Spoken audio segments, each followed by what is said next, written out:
نبی کریم علیہ الصلاۃ والسلام و تحیۃ و ثنا صحابہ کرام کے سامنے حضرت ابو بکر صدیق رضی اللہ عنہ کی عظمت و شان گاہے بگاہے بیان فرماتے رہتے تھے، ان کی خوبیاں بیان کرتے رہتے تھے۔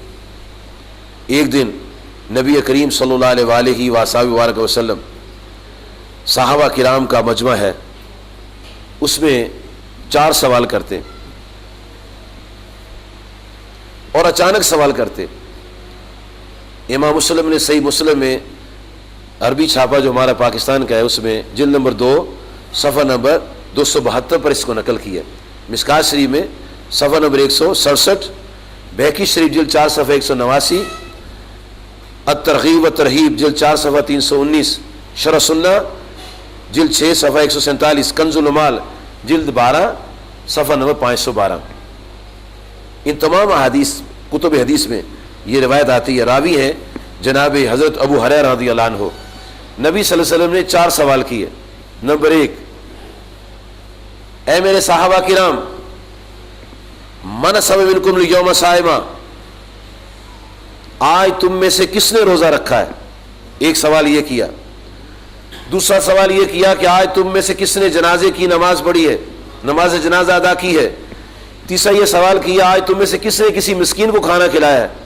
اور چوتھا یہ سوال کیا آج تم میں سے کس نے کسی بیمار کی بیمار پرسی کی ہے؟ اور یہ سوال آپ نے صبح کے وقت اچانک کر دیے، اور یہ کام وہ کیے، سوال وہ کیے جو کام ہو چکے تھے، اور نبی صلی اللہ علیہ وسلم اپنے نور النبوت سے یہ جانتے ہوئے اس بات کو ظاہر فرمانا چاہتے تھے تاکہ دنیا کو پتہ چلے کہ میرے دوست کی شان کیا ہے۔ حسن اتفاق سمجھیں، اللہ کی شان سمجھیں، کمال سمجھیں۔ جب آپ نے یہ سوالات کی، آج کس نے روزہ رکھا ہے، آج کس نے جنازہ پڑھا ہے، آج کس نے کسی مسکین کو کھانا دیا ہے، اور آج کس نے بیمار پرسی کی ہے، ان چاروں سوالوں کے جواب میں جناب ابو بکر صدیق عرض کرتے ہیں یا رسول اللہ سے یہ چاروں کام میں نے کیے۔ جب آپ نے یہ بات فرما دی تو فرمایا صحابہ سنو میری بات، جس شخص میں یہ خوبیاں ہوں اس کے جنتی ہونے میں کوئی شک نہیں۔ یہ ان کی شان اور عظمت بیان کرنے کی خاطر آپ نے سوال کی تاکہ لوگوں کو پتہ چلے کہ ہمارا دوست کیسی شان کا مالک، کیا کام وہ کرتا ہے، اس کے وہ عبادات بھی کرتا ہے اور مخلوق سے پیار بھی کرتا ہے، محبت بھی کرتا ہے، صرف نماز نہیں پڑھتا اور بھی کام کرتا ہے۔ اکثر لوگ صرف نماز پڑھتے ہیں، انسانی ہمدردی دلوں میں کم ہی ہوتی ہے، مسکین کو کھانا کھلانے میں پریشان ہوتے ہیں، بیمار پرسی بھی نہیں کرتے، اور مسکین کو کھانا کھلانا یہ تو بہت بڑا کام، مشکل کام ہے۔ اور کل قیامت کا دن جب ہوگا تو جب جنت کے لوگ دوزخیوں سے سوالات کریں گے، پوچھیں گے کیا دوزخیوں تم دوزخ میں کیوں گئے ہو؟ تو وہاں جن باتوں کا تذکرہ ہوگا وہ سورۃ المدثر میں اللہ پاک نے بیان فرمائی ہیں کہ دوزخیوں سے جنتی کہیں گے ما سلککم فی سقر، اے دوزخیوں تم دوزخ میں کیوں گئے ہو؟ وہ 4 باتیں کہیں گے۔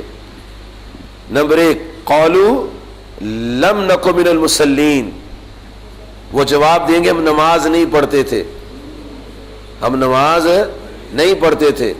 نمبر 2 ولم نک نطعم المسکین، ہم مسکین کو کھانا نہیں دیتے تھے۔ وَكُنَّا نَخُوضُ مَعَ الْخَائِضِينَ، ہم بےہودہ لوگوں کے ساتھ بیٹھ کر بےہودہ باتیں کرتے تھے۔ وَكُنَّا نُكَذِّبُ بِيَوْمِ الدِّينِ، اور ہم قیامت کے دن کا انکار کرتے تھے۔ یعنی مسکین کو کھانا کھلانا یہ اگر آسان کام ہوتا تو ہر کوئی کر لیتا، یہ دوزخی کہیں گے ہم یہ کام نہیں کرتے تھے۔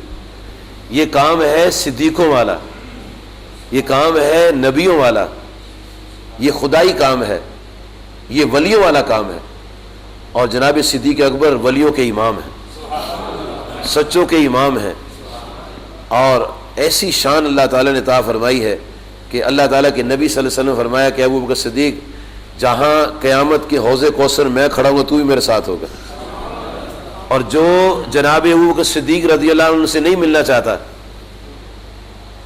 جو ان سے نہیں ملنا چاہتا، تو وہ کل قیامت کے بھی نہیں ملے گا. اگر آج نہیں ملتا کل بھی نہیں ملے گا. حوض کوثر پر نہیں جائے گا.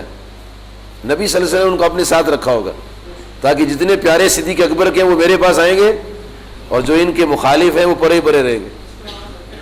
اللہ پاک نے بڑی سیٹنگ کی ہے اپنے محبوب صلی اللہ علیہ وسلم کے ساتھ، بڑا محبت کا ماحول دیا ہے. اب یہ جو بات نبی صلی اللہ علیہ وسلم فرمائی ہے کہ جس میں یہ 4 خوبیاں ہوں گی اس کے جنتی ہونے میں کوئی شک نہیں ہے. کسی نے کوئی بات نہیں کی ہے کہ اختتام پر دیکھنا چاہیے کہ بندہ اختتام اس کا کیسے ہوتا ہے. آج جو عمل کرتے ہیں ان پر فیصلہ نہیں، اختتام پر فیصلہ ہے. تو جب نبی صلی اللہ علیہ وسلم فرماتے ہیں اس کا مطلب ہے آپ صلی اللہ علیہ وسلم کو ان کے اختتام کا ہی پتا تھا، ان کا اختتام کیسے. تو ابھی تو یہ بات فرمائی ہے نا کہ ایسی جس کی صفات اس کے جنتی ہونے میں شک نہیں. اور نبی صلی اللہ علیہ وسلم لوگوں کے اختتام کو بھی جانتے تھے. ایک جہاد میں ایک بندہ بڑے بندے کافر مار رہا ہے، بڑے کافر مار رہا ہے، اور صحابہ نے کہا یار یہ تو جنتی ہے، یہ جنتی آدمی ہے.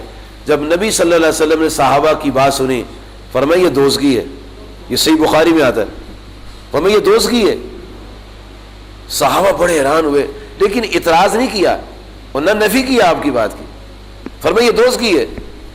صحابہ کہتے ہیں رضی اللہ عنہ چند لمحات گزرے تو اس نے اپنی تلوار سے اپنی گردن خود ہی کاٹ لی. صحابہ نے کہا سچ فرمایا ہمارے آقا صلی اللہ علیہ وسلم. یعنی انجام کو دیکھتے ہیں کہ اس کا انجام کیسا ہے. تو آپ نے انجام دیکھا اور فرمایا کہ جس میں یہ 4 خوبیاں ہوں گی اس کے جنتی ہونے میں کوئی شک نہیں. نبی محترم کریم آقا علیہ الصلوۃ والسلام کو حالات کا پوری طرح علم تھا کہ میرے بعد حالات کیسے ہوں گے، لوگ کس طرز پر چلیں گے، کیا کیا واقعات ہوں گے. جی میرے وصال کے بعد کون بغاوت کرے گا، کیسے باغی ہوں گے، کس چیز کا انکار کریں گے، اور ان معاملات کو ٹیکل کرنے کے لیے، ان معاملات کو کنٹرول کرنے کے لیے، ان معاملات کو درست کرنے کے لیے کس کے پاس طاقت اور قوت ہوگی، کون وہ کام سر انجام دے گا. تو آپ کی نگاہ جو تھی وہ جناب صدیق اکبر پر پڑی، حضرت ابوبکر صدیق رضی اللہ عنہ پر آپ کی نگاہ پڑی. چنانچہ آپ اپنی نیابت انہی سے کرایا کرتے. احادیث کے خزانوں میں بخاری شریف میں بڑی جگہ یہ حدیث آتی ہے کہ جب نبی صلی اللہ علیہ وسلم کا وصال ہوا تو اس وقت کیا کیفیات تھی، کیا حالات تھے، لوگ کتنے پریشان تھے. تو ان حالات کو کنٹرول کرنے والی جو شخصیت تھی اس کا نام ہے صدیق اکبر رضی اللہ تعالی. اور آپ نے اپنی زندگی مبارکہ میں ایسی باتیں فرما دی تاکہ لوگوں کو معلوم ہو جائے کہ میرے بعد کون میری نیابت کرے گا. حدیث بخاری شریف میں آتا ہے جب آپ سرکار علیہ السلام بیمار تھے تو مسجد میں آپ نہیں آ سکے. ام المومنین حضرت سید عائشہ صدیقہ طیبہ طاہرہ رضی اللہ تعالیٰ عنہ روایت کرتی ہیں کہ نبی صلی اللہ علیہ وسلم فرمایا مرو ابا بکرین فلیصلی بالناس. اب یہ اس مقام پر اس جگہ یہ بات کہی جا رہی ہے جہاں جناب علی بھی تشریف رکھتے ہیں اور کتنے ان کے ساتھ تعلقات ہیں، کتنی نسبتیں ہیں. جی چچا کے بیٹے لگتے ہیں، داماد لگتے ہیں، جی اور مدینۃ العلم کے دروازہ لگتے ہیں، شیر خدا ہیں، بڑا ان کا مقام ہے، بڑی ان کی رفتیں، بڑی عظمتیں ہیں، بڑا ان کو اللہ نے علم دیا ہوا ہے. جی لیکن رسول کریم صلی اللہ علیہ وسلم نے جس کو پسند کیا ہے، جس کو ترجیح دی ہے، امامت کے لیے جس کو ترجیح دی ہے جی وہ ان سے زیادہ علم رکھتے، کیونکہ امام اسے بننے کا حق ہوتا ہے جو علم زیادہ رکھتا ہو. اس سے آپ کی فضیلت کا پتہ چلتا ہے کہ آپ نے فرمایا مرو ابا بکرین فلیصلی بالناس، ابو بکر صدیق رضی اللہ عنہ کو کہو، حکم دے دو میری طرف سے کہ وہ نماز پڑھائیں.